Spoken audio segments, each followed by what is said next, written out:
Hi everybody, welcome to Leon's Chainsaw Parts and Repair. Happy Saturday to everybody. My mission today is work on some stuff in the garage that needs to be dealt with.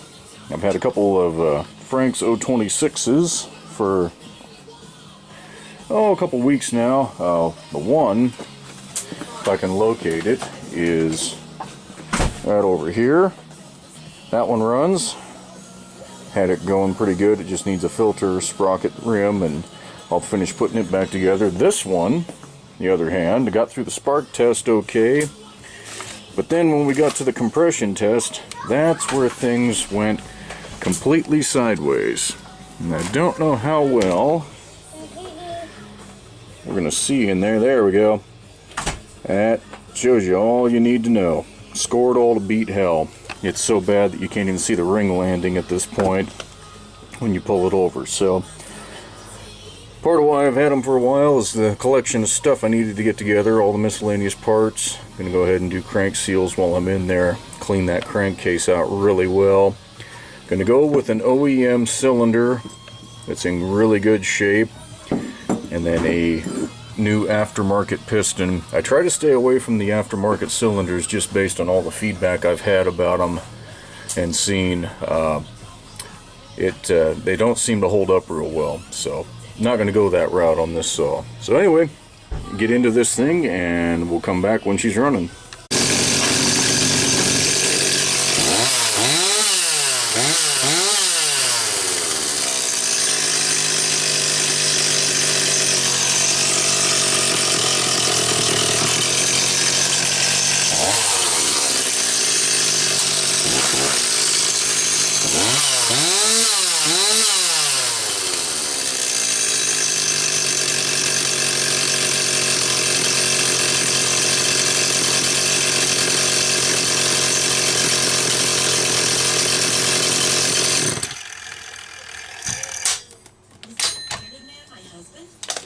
Okay, I am glad to say that this one is finally done.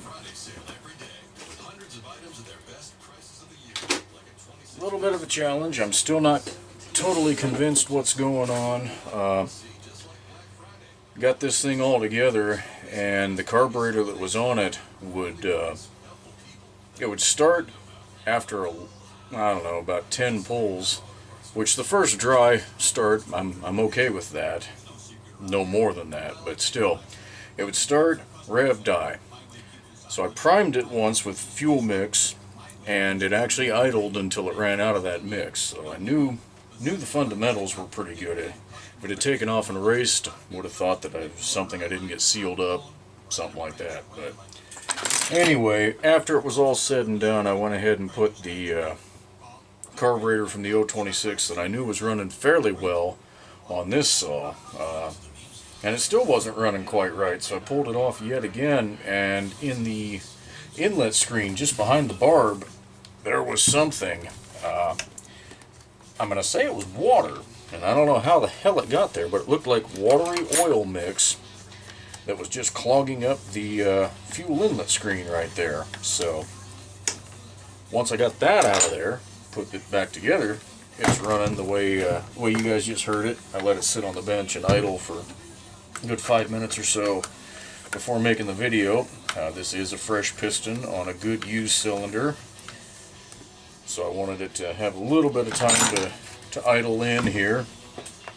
Had 165 psi right at assembly. I wanted to check that before I got it all the way together.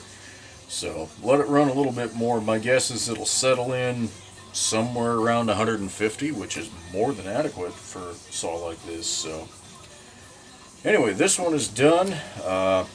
So I will get the other one. I'm going to put the other carb on that other saw that I knew was running okay. I know its fundamentals are good, and see if we've got a carburetor issue or what the heck the deal is. So I will be reporting back.